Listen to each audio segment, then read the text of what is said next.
Jesus.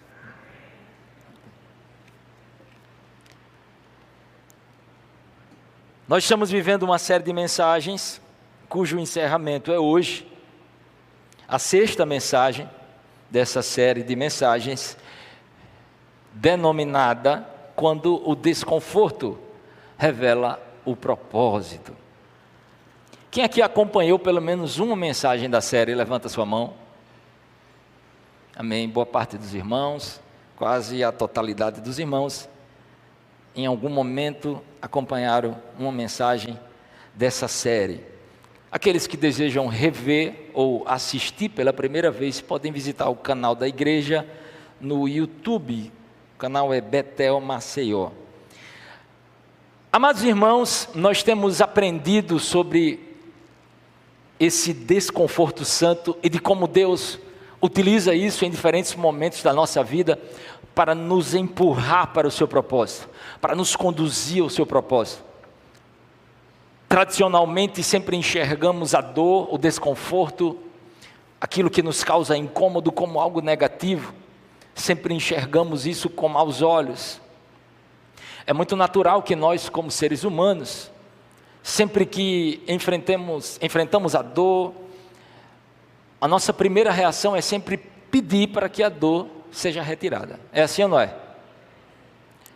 Porque ninguém gosta de sofrer, ninguém gosta de sentir dor, ninguém gosta de estar num lugar desconfortável, ninguém gosta de estar angustiado. Então, nós diríamos até que essa é uma reação saudável, pedir que essa anormalidade, que aquilo que está retirando a nossa paz seja retirado. Mas nós temos observado e visto que muitas vezes Deus está exatamente utilizando esse desconforto santo para revelar o seu propósito, para revelar a sua vontade. E depois de tantos personagens que nós estudamos ao longo desta série de mensagens, e os irmãos vão lembrar que falamos aqui sobre Ana, falamos aqui sobre Davi, falamos aqui sobre Neemias, falamos sobre outros personagens, mas nessa noite, no encerramento desta série de mensagens, nós falaremos sobre a principal pessoa revelada no Novo Testamento e na Bíblia como um todo. Quem é? Jesus. Abra sua Bíblia no Evangelho de João, no capítulo 2, no versículo 17.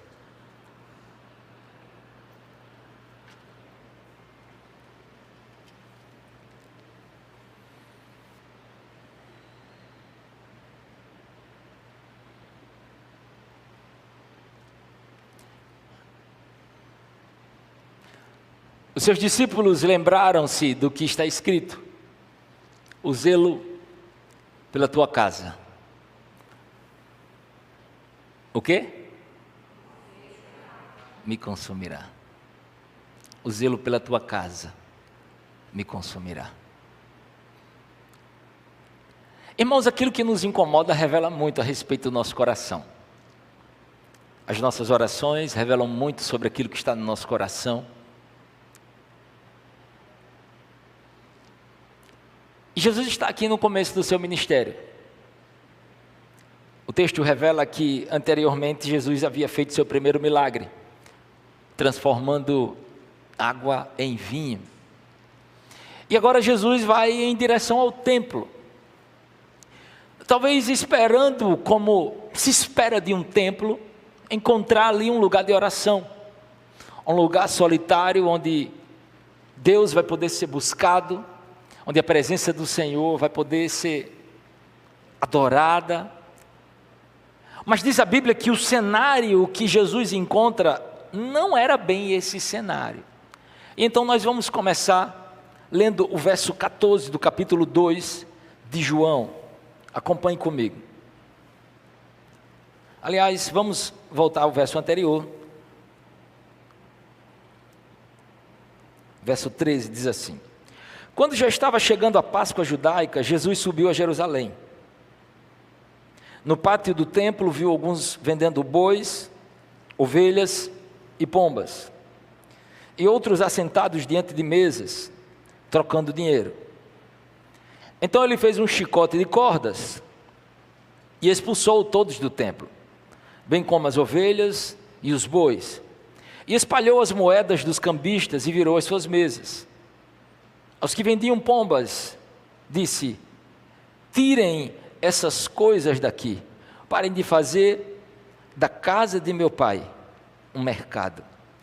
E aí o verso seguinte é exatamente o verso que nós lemos, quando há uma citação do Salmo 69, quando o salmista diz: o zelo pela tua casa me consumirá.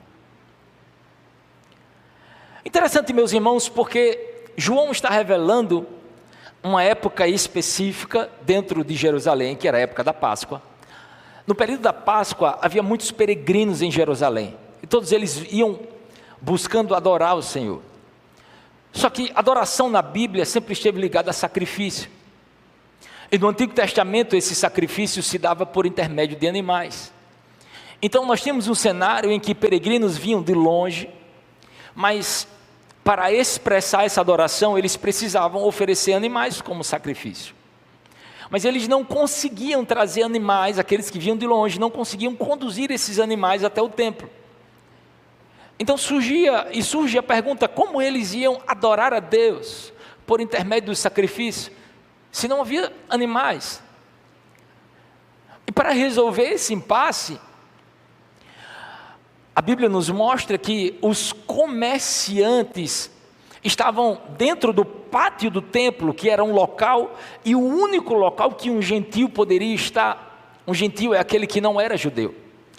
E a Bíblia diz que dentro desse lugar chamado pátio do templo, e nós estamos falando do templo que foi reconstruído por Herodes, aproximadamente no ano 20 a.C.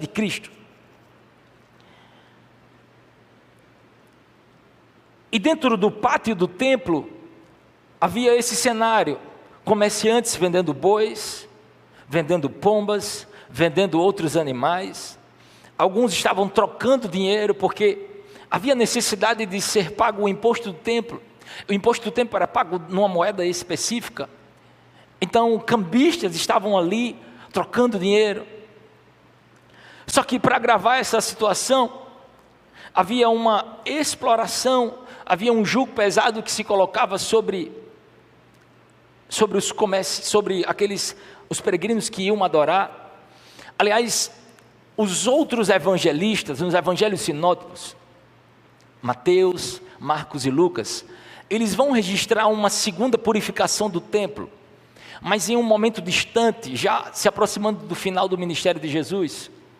E naquele contexto há uma citação de Jeremias no capítulo 7, quando Deus diz que a casa dele foi transformada num covil de ladrões. Então há uma denúncia profética de que havia extorsão naquele lugar, de que adoradores que iam bem intencionados com o objetivo de adorar a Deus estavam sendo extorquidos, porque se cobrava altos valores na venda desses animais. E os adoradores não tinham opção, eles precisavam adorar a Deus, eles precisavam sacrificar animais. Onde mais eles iriam adquirir e buscar animais? Então era um caminho estreito, eles precisavam adquirir esses animais. Mas nos chama a atenção, irmãos, porque essa era uma realidade considerada normal nesse tempo. Centenas, milhares de pessoas transitavam por esse lugar todos os dias. Na época da Páscoa, como nós dissemos, havia milhares de pessoas em Jerusalém. E tudo parecia normal. Tudo parecia no seu devido lugar. Você está aqui, meu irmão, essa noite? Sabe o que é interessante? Que muitas vezes na nossa vida, nós acreditamos que tudo está bem. Nós acreditamos que estamos seguindo fielmente a vontade de Deus. Nós acreditamos que estamos seguindo as Escrituras. Até que somos iluminados pelo Espírito Santo de Deus. Deus planta um anseio no nosso coração, para que nós percebamos aquilo que não está alinhado com a vontade de Deus. Isso é interessante porque eu lembro de uma experiência que eu tive com o Senhor, Irmãos, tinha uma pessoa, muitos anos atrás, tinha uma pessoa que eu era um pé atrás com essa pessoa.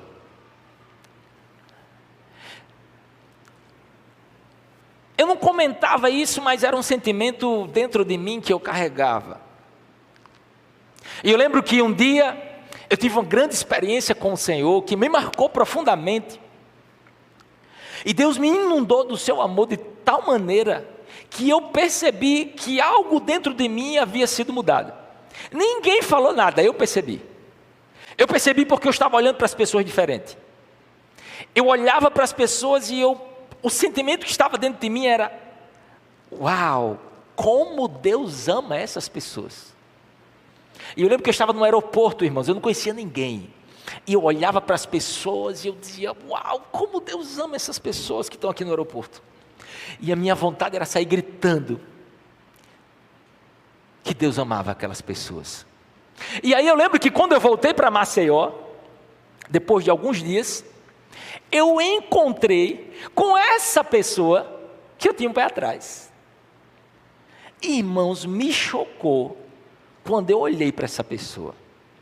Quando eu olhei para essa pessoa, aquele sentimento de desconforto que eu antes nutria, desapareceu. E eu olhei para essa pessoa e senti muito amor por ela. E eu falei: meu Deus, não é que o Senhor é real mesmo? Porque não é coisa que ninguém está me falando, não. Eu estou sentindo. E eu estou olhando para essa pessoa. E o sentimento que me vem ao coração é: como essa pessoa é amada pelo Senhor. Naquele momento Deus estava me ensinando uma lição, dentre tantas outras. Deus estava me ensinando uma lição. Nem tudo que você pensa é o que eu penso.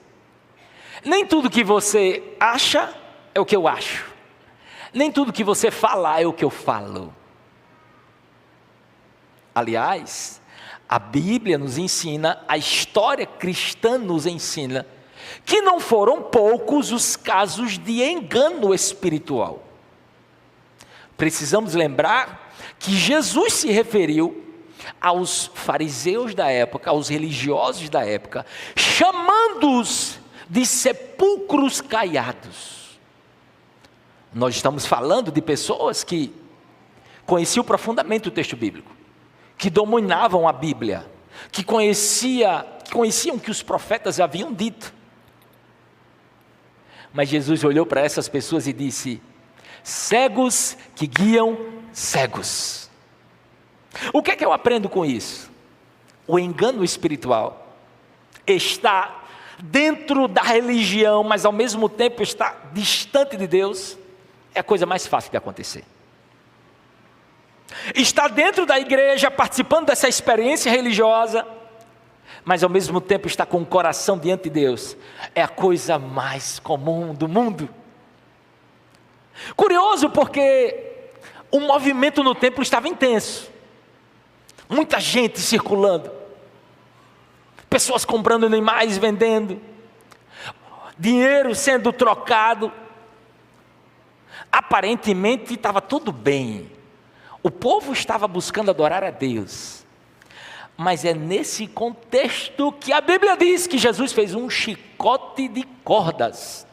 Tudo indica que pegou as cordas que os animais estavam amarrados. E expulsou todos do templo, bem como as ovelhas e os bois. Espalhou as moedas dos cambistas e virou as suas mesas. Irmãos, eis uma imagem de Jesus que não estamos tão acostumados. Alguém certamente diria: bem, pastor, eis um precedente para que eu também tenha um acesso de raiva, para que eu também tenha momentos em que eu vou chutar o balde, porque me irritaram, porque me tiraram do sério. Pois é, irmão, mas só tem um problema nisso aí, é que a Bíblia diz que Jesus nunca pecou. Automaticamente nós podemos concluir que as motivações de Jesus não eram motivações egoístas, não era fruto da vaidade humana, não era um descontrole emocional, como muitos podem ser levados a pensar. Jesus, ele estava com raiva, ele chutou o balde, e aí ele começou a fazer as coisas. A Bíblia nos diz a motivação que levou Jesus a agir dessa maneira. E essa motivação está expressa no verso 17. Quando o texto diz, irmãos, que o zelo pela tua casa me consumirá. O que é que os irmãos acham que acontece quando Deus está presente num lugar? Que tipo de ambiente é esse, onde a presença de Deus é revelada? Os irmãos conseguem imaginar? Interessante porque a Bíblia nos ensina, irmãos, que o lugar em que Deus se revela, o lugar em que a presença de Deus é manifesta, é um lugar de profunda reverência. Repita comigo, reverência. Aliás, a Bíblia diz, e quando olhamos para textos como 2 Crônicas, no capítulo 7, a partir do verso 1, a Bíblia chega a nos dizer que os sacerdotes, Salomão estava inaugurando um novo templo, a Bíblia diz que a glória de Deus se manifestou de tal maneira que os sacerdotes não conseguiam entrar no templo em razão da glória do Senhor. Então nós começamos a perceber um ambiente em que a presença de Deus está sendo manifestada, e que tipo de reação a presença de Deus gera nos adoradores. E por outro lado, nós conseguimos também identificar um ambiente em que a presença de Deus não está. A religião está, mas Deus não está. E também conseguimos identificar o tipo de reação que é gerada naqueles que estão também nesse ambiente. Um ambiente que produz profunda irreverência, por vezes zelo, mas sem temor a Deus. A Bíblia nos ensina também, irmãos, que Moisés, lá em Êxodo, no capítulo 40, que Moisés não podia entrar na tenda do encontro, porque a glória do Senhor enchia o tabernáculo. Os irmãos lembram que quando Isaías tem aquela imagem gloriosa do trono de Deus, os anjos que estavam ao redor do trono, qual foi a reação de Isaías? Isaías capítulo 6, ele disse, uau, como eu sou espiritual, eu sou bom porque eu vi a Deus. Foi isso que ele disse? Não, ele disse, ai de mim, estou perdido, porque os meus olhos viram o Rei da Glória. Profundo temor, reverência. Existem igrejas, e a minha oração é que essa não seja uma delas,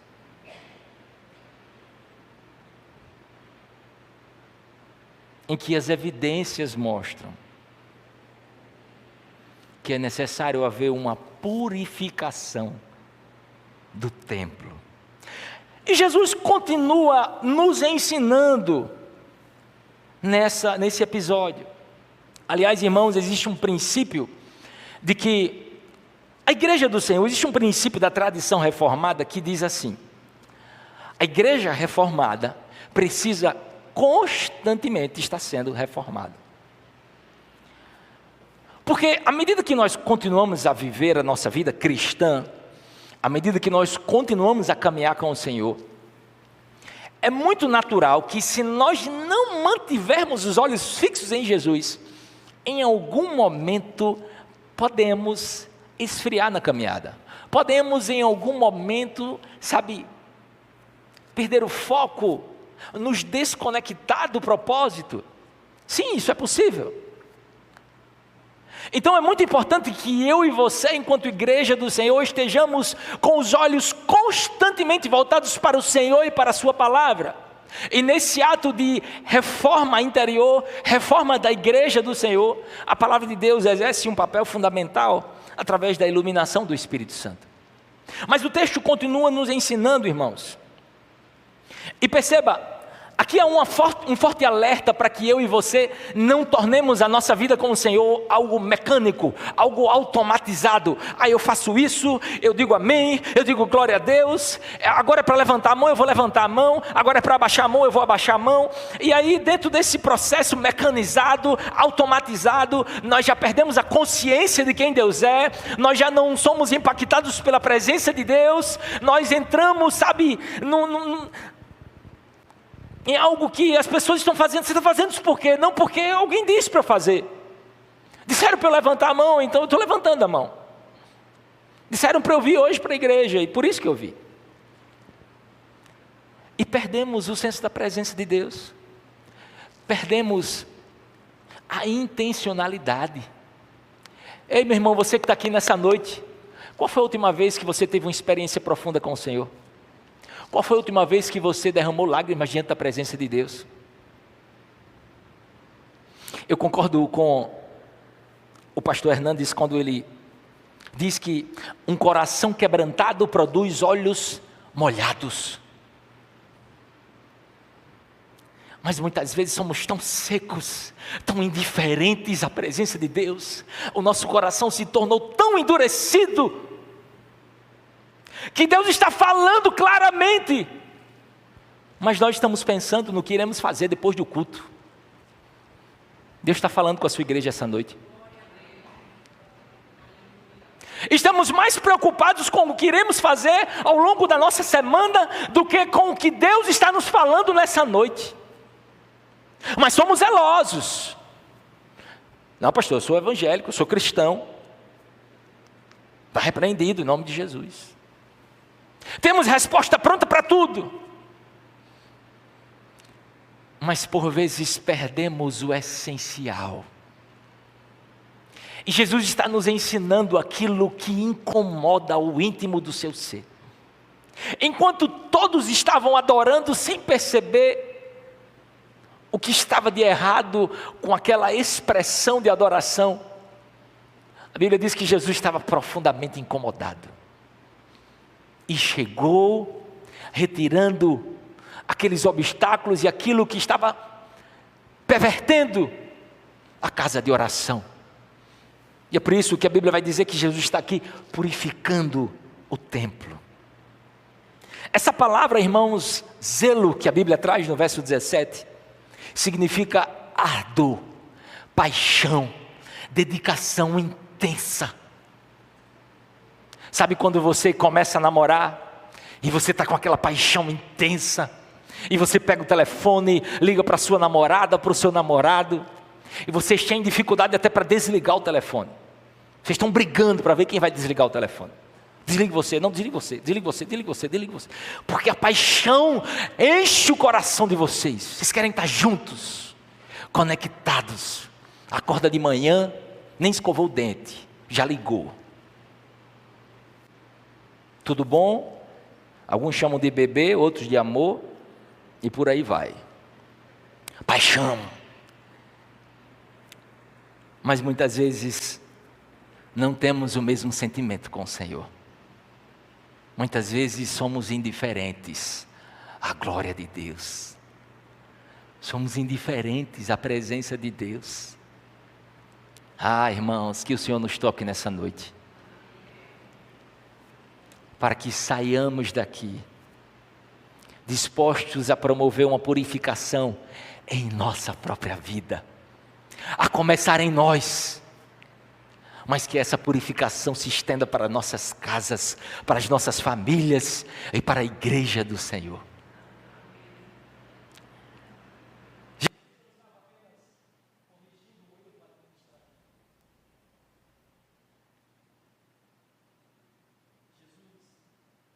Estava demonstrando um amor ardente pela santidade de Deus.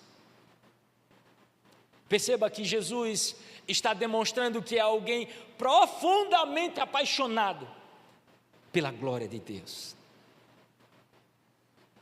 Aliás, irmãos, um sentimento semelhante foi expressado por Davi. Davi, já rei, com o seu reino estabilizado, o texto chega a dizer que o rei Davi já morava no seu palácio. E o Senhor lhe dera descanso de todos os seus inimigos ao redor. Ou seja, a situação era de estabilidade. Davi estava tranquilo, como diríamos no popular, sossegado. Mas é nesse contexto que Davi diz: aqui estou eu, morando num palácio de cedro, enquanto a arca do Senhor permanece numa simples tenda. E sabe o que me chama a atenção? Que Deus envia o profeta Natã para falar com ele. E Deus recompensa Davi. E é nesse contexto que Deus faz uma das mais belas promessas que existem na Bíblia, dirigida a Davi. Quando Deus disse: o trono nunca se afastará da tua descendência. Percebam, irmãos, que Davi estava tomado por esse mesmo zelo. A minha oração nessa noite, irmãos, é que o Senhor reacenda o zelo pela sua santidade, pela sua causa nessa noite em nossos corações. A minha oração é que o Senhor não nos permita acostumarmos com uma fé morna ou acomodada. Que Deus nos sensibilize com aquilo que o sensibiliza.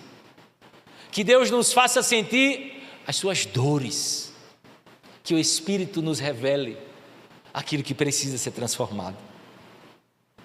E é nesse contexto de profunda ousadia, Jesus está desfazendo esse comércio que está sendo realizado na porta do templo, que as pessoas questionam a Jesus, e elas perguntam: com que autoridade você está fazendo isso? Imagina só, Jesus chega lá e desfaz o negócio deles. Então eles perguntam: que sinal miraculoso, verso 18, que sinal miraculoso o Senhor pode mostrar-nos como prova da sua autoridade para fazer tudo isso? Ao que Jesus responde: destruam este templo e eu o levantarei em 3 dias. Os judeus responderam: este templo levou 46 anos para ser edificado, e o Senhor vai levantá-lo em 3 dias. Mas o templo do qual ele falava era o seu corpo. Interessante, meus irmãos, porque Jesus estava nos ensinando um princípio muito importante. Repita comigo: o desconforto inaugura o novo de Deus. Jesus está aqui reagindo a um desconforto santo. Jesus está promovendo a purificação do templo, mas ao mesmo tempo Jesus está inaugurando a nova ordem. Aquilo que Jesus, mais tarde no capítulo 4, diria à mulher samaritana, quando ela lhe pergunta: mas qual é o lugar certo de adorar a Deus? Será nesse monte onde os nossos antepassados adoraram, ou será em Jerusalém? Ao que Jesus responde: nem aqui nem lá. Na verdade, chegará a hora, e ela já chegou, em que os verdadeiros adoradores adorarão ao Pai em espírito e em verdade. Quando Jesus estava se referindo ao templo, e ele disse: destrua esse templo e eu o reconstruirei em 3 dias, ele estava se referindo ao seu próprio corpo. Na verdade, no Novo Testamento, o templo passa a ser o corpo de Cristo, a igreja do Senhor. Deus não mais está habitando em templos feitos por mãos humanas. É por isso que a Bíblia diz que onde o povo de Deus está reunido, onde 2 ou mais estiverem reunidos no meu nome, eu estarei presente. Então Jesus está revelando algo novo. Meu irmão e minha irmã, se Deus tem plantado um anseio em seu coração, se Deus tem levantado, em seu coração um inconformismo santo diante de realidades que já estão postas há bastante tempo, diante de realidades que já se perpetuam ao longo do tempo, é sinal de que Ele deseja trazer um tempo novo para a sua vida, para a vida da sua família, para a sua casa e para a igreja do Senhor. E então nós precisamos reagir, porque Deus coloca esse anseio no nosso coração para que nós reajamos, para que nós respondamos. Jesus responde a essa inquietação Claro, com uma autoridade única, porque Ele é o próprio Deus. E a Bíblia está nos ensinando, irmãos, que essa mesma ideia transmitida por Jesus, ela também é repetida em Apocalipse, lá no capítulo 21, no verso 22, está escrito: não vi templo algum na cidade, pois o Senhor Deus, o Todo-Poderoso e o Cordeiro são o seu templo.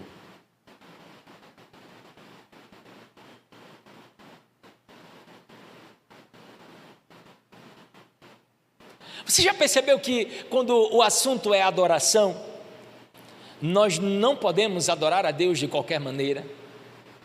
Não basta falar palavras como se quiséssemos impressionar Deus. Deus não se impressiona com palavras bonitas. O que a Bíblia diz é que Deus não resiste a um coração contrito e quebrantado. Perceba que o texto não diz: Deus não resiste a palavras bonitas, Deus não resiste a lágrimas derramadas nos olhos. Não, o texto não diz isso. O que o texto diz é que Deus não resiste a um coração contrito e quebrantado. Porque Deus enxerga, irmãos, aquilo que está no interior do homem. Deus enxerga aquilo que está no íntimo do ser humano. A palavra ainda não veio à boca e o Senhor tudo conhece. Ele já sabe.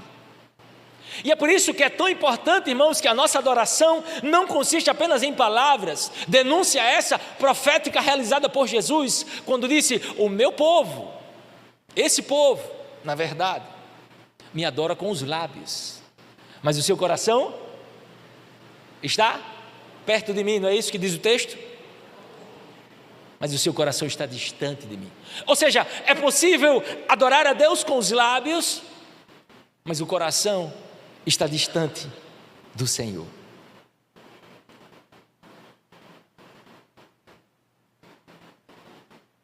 Frequentemente, irmãos, Deus utiliza esses momentos difíceis para falar ao nosso coração. Tem uma frase muito conhecida de C.S. Lewis, quando ele diz que Deus sussurra em nossos prazeres, fala em nossa consciência, mas grita em nossas dores. Ele também disse que a dor é o megafone de Deus para um mundo que se tornou surdo à sua voz. Então, frequentemente, irmãos, nesses momentos de desconforto, serão momentos em que nós estaremos sendo profundamente ministrados pelo Senhor, em que Deus irá atrair a nossa atenção como nunca. Você já percebeu que quando nós, seres humanos, estamos enfrentando dificuldades, nós oramos, irmãos, como não oramos em anos? É assim ou não é? Enfrenta uma luta, você vai se tornar um crente mais crente dentre os crentes. Se você já orava, vai dobrar a oração. Se era comprometido com o Senhor, vai estar ainda mais comprometido. Porque as dificuldades, irmãos, elas nos empurram para Deus, elas aumentam a nossa dependência do Senhor. E então, irmãos, Jesus está trazendo essa novidade. O desconforto então nos ensina e nos empurra para o novo de Deus. Irmãos, ao longo de toda essa série de mensagens, o Senhor tem nos falado sobre o desconforto e sobre verdades que Ele deseja nos ensinar e contexto que Ele deseja nos inserir, nos usar. Mas perceba que essas realidades, elas começam a se tornar concretas em nossas vidas a partir de um desconforto santo.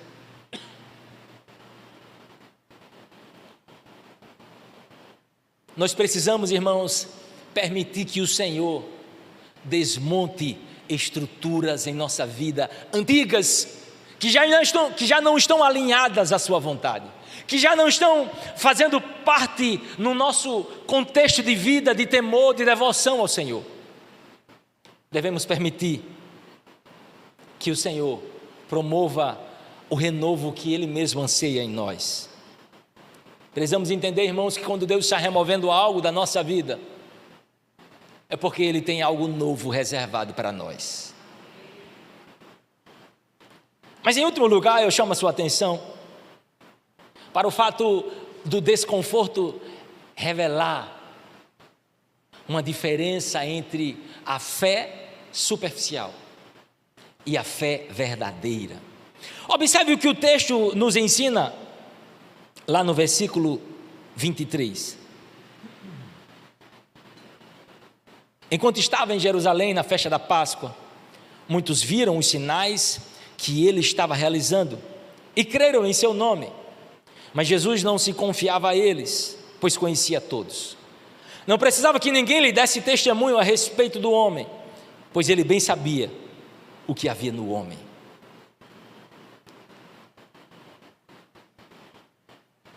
O homem costuma se impressionar com aquilo que está diante dos seus olhos.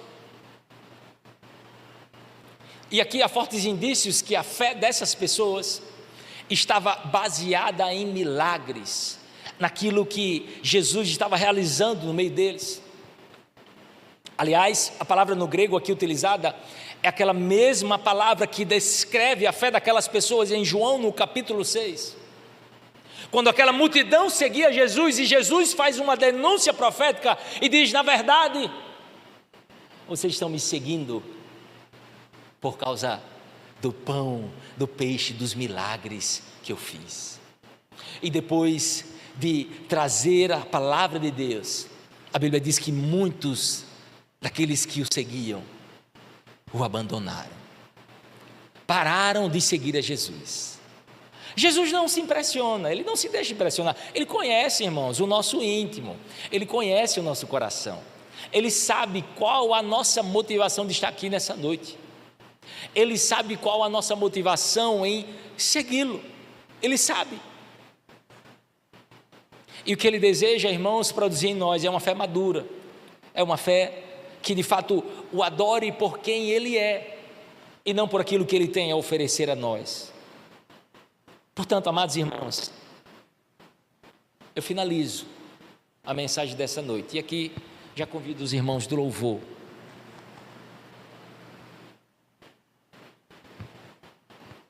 Interessante porque Deus sempre tem um propósito em tudo que faz. Jesus não vira mesas no templo porque é uma espécie de arruaceiro, de rebelde. Não.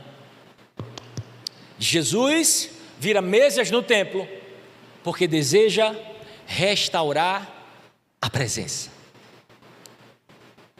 Isso significa que Deus, em alguns momentos, pode virar algumas mesas em nossas vidas para restaurar a presença. Significa que Deus pode nos levar a situações desconfortáveis que nós não gostaríamos de estar vivendo, mas desconfortos esses que serão instrumentos de Deus para restaurar o fervor espiritual, para restaurar o temor do Senhor. Irmãos, eu não sei você, mas eu fico indignado quando eu não estou, desejando tanto o Senhor como deveria. Mas esse desconforto é algo muito saudável, algo que nos leva a estar ainda mais diante do Senhor. Interessante porque nós temos vivido aqui na igreja alguns movimentos de oração e de jejum.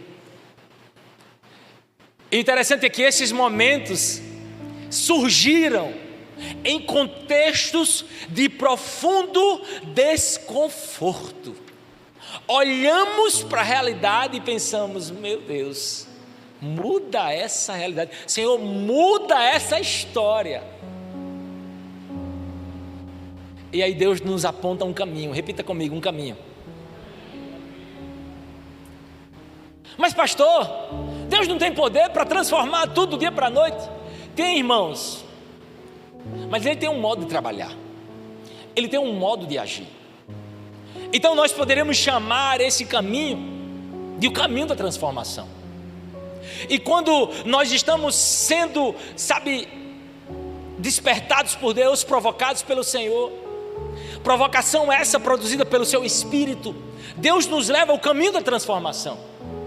Como falamos hoje pela manhã, como falamos no final de semana passado, a oração, ela prepara o caminho para o agir de Deus.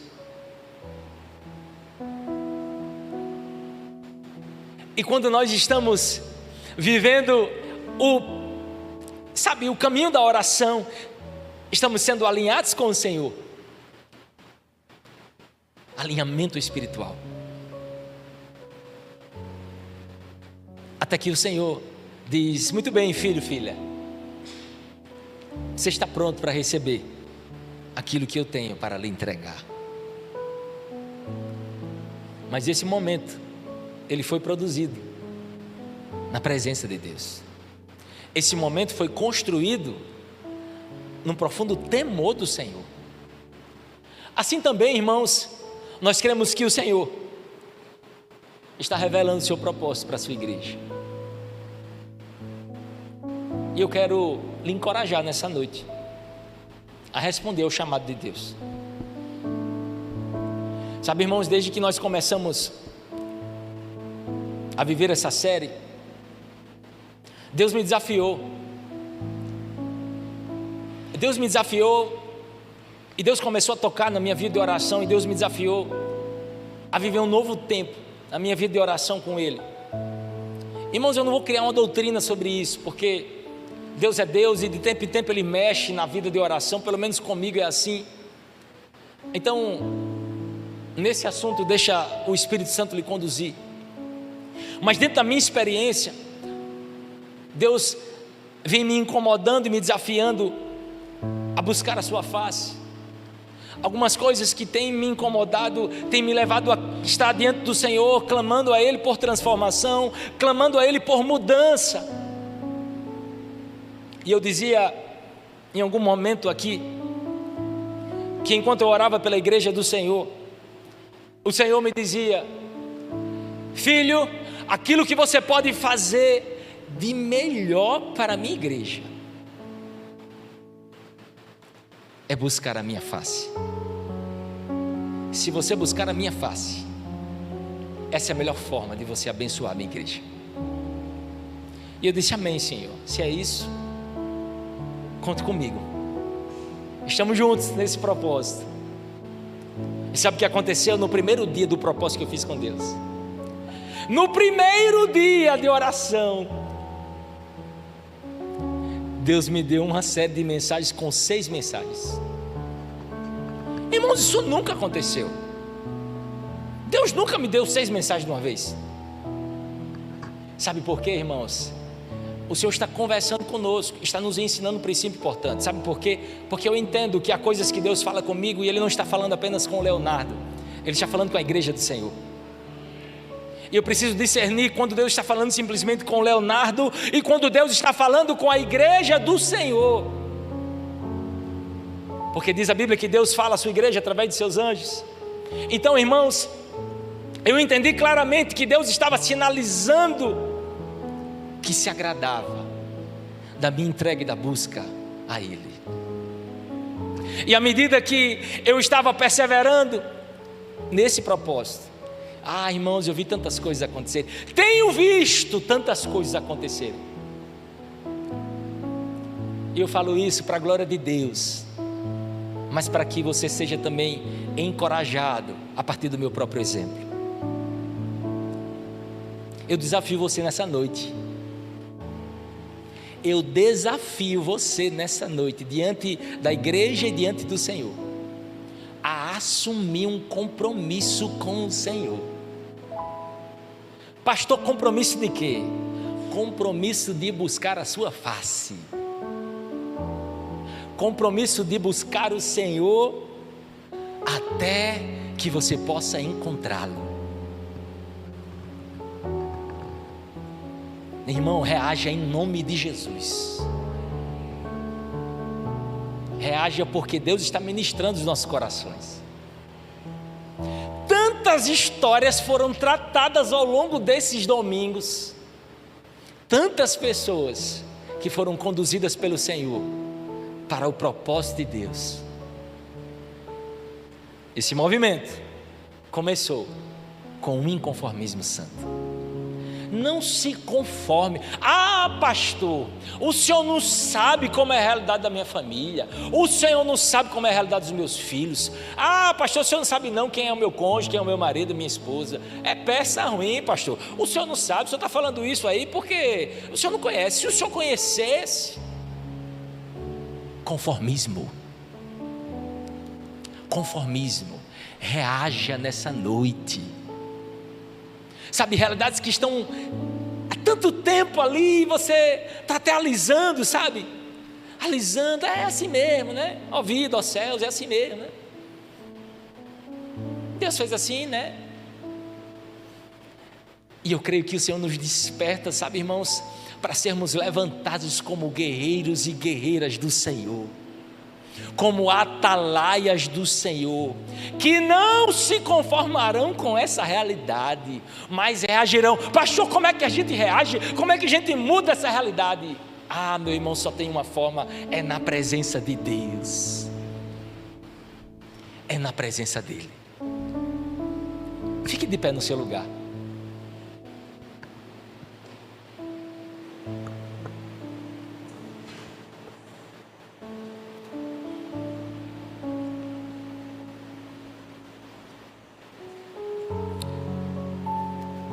Feche seus olhos, você está diante do Senhor nessa noite.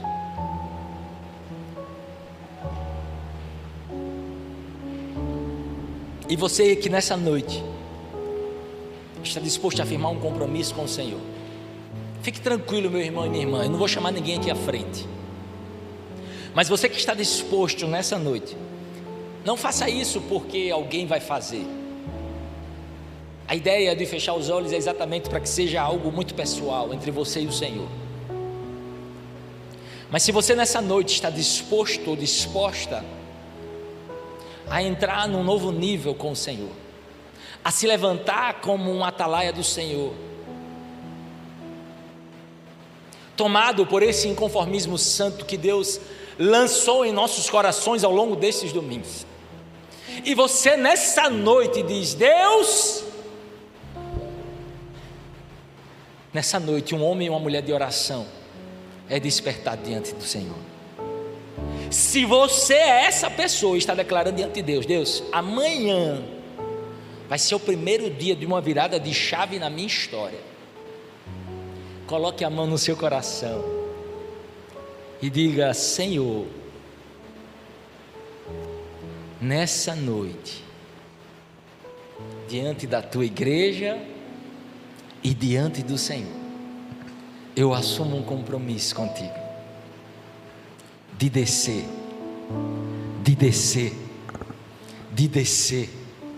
de me humilhar diante do Senhor, de suplicar ao Senhor: entra na minha casa, na minha vida, na vida da minha família, e muda aquilo que precisa ser mudado. Senhor, aqui estão os teus filhos, que pelos olhos da fé fizeram essa oração. Eu selo, Pai, essa oração que eles fizeram nessa noite. Alguns que estão em casa, que também fizeram essa oração, nós selamos, Pai, essa oração e essas orações que foram realizadas nessa noite. Que o teu Espírito que está presente em nosso meio, atento a todas as palavras pronunciadas, as intenções dos corações, que teu Espírito seja o verdadeiro selo dessa palavra e dessa oração. Que o teu Espírito nos conduza às tuas câmaras de amor, que o teu Espírito nos conduza à tua presença, que o teu Espírito nos dê um coração que tem fome de santidade, que tem fome e sede da tua presença, que o teu Espírito, Pai, nos atraia com cordas de amor ao lugar de oração, de busca. Senhor, dá-nos, Pai, a tua forma de enxergar a vida. Senhor, nos ajuda a enxergar a realidade da nossa própria vida a partir da tua luz revelada em nós. Revela, Senhor, as trevas que há em nós, revela as trevas que há dentro da nossa casa, da nossa família. não para que sejamos envergonhados, mas para que haja restauração. Porque assim como Jesus expulsou os cambistas, expulsou os animais, virou as mesas, Ele fez isso com o objetivo: restaurar a verdadeira adoração, restaurar a presença de Deus. Que assim seja na nossa vida, Senhor. Ah, Deus, remove da nossa história a indiferença com a Tua presença. Deus, risca isso da nossa vida. Risca da nossa vida, Pai, uma vida indiferente ao Senhor. Muda cenários, Deus, em nome de Jesus. Traz de volta aqueles que esfriaram, aqueles que estão distantes do Senhor. Abre os céus e desce, Senhor, nos conduzindo a viver uma vida diante da Tua presença, Deus. Porque o Senhor plantou em nós esse anseio por aquilo que é genuíno, que é verdadeiro. E aquilo que é genuíno, aquilo que é verdadeiro, expõe aquilo que é falso. Quando pessoas desejam descobrir uma nota que é falsa, basta colocá-la ao lado de uma nota verdadeira. Assim também o Senhor expõe falsas adorações, nos apresentando um modelo simples e verdadeiro de Te adorar. Ah, Senhor, tem misericórdia de nós. Que a nossa vida aqui na terra, Pai, que é tão breve, Deus, que é tão rápida. Irmãos queridos estão no leito de hospital, alguns já foram chamados à Tua presença. É tão rápida, Senhor, é um sopro. Mas nós queremos Te glorificar em cada momento da nossa vida. Nós queremos honrá-lo com tudo que há em nós, Senhor. Não queremos menos do que aquilo que o Senhor tem reservado para nós. Por isso, Senhor, continua nos conduzindo, continua nos empurrando para o Teu propósito, continua derramando o Teu Espírito sobre toda a carne e nos fazendo cada vez mais ansiar por mais de Ti. Oh Pai, esse é o nosso desejo, essa é a nossa oração. E que amanhã seja o início de um novo tempo para a Tua igreja que se reúne aqui nessa noite. Que amanhã, Senhor, onde ninguém vai estar nos observando, tenhamos a plena compreensão que o Senhor está nos observando. Onde nós não estaremos performando, não estaremos gravando vídeos para recebermos atenção, likes, visibilidade de outras pessoas. Nós estaremos buscando ser vistos pelo Senhor. Nós estaremos buscando ser aceitos por Ti. É bem verdade, Pai, que nós sabemos que por meio do Teu Filho nós somos aceitos pelo Senhor. Mas, Pai, o Senhor é tão precioso, o Senhor é tão lindo, o Senhor é tão amável, que é um desperdício não gastarmos a nossa vida aos Teus pés. Que é um desperdício não amá-lo com todo o nosso coração, com toda a nossa força, com tudo que há em nós. Portanto, Pai, faz a nossa vida, Deus, manifestar todas essas coisas, em especial o amor pelo Senhor e pela Tua presença, em nome de Jesus, amém.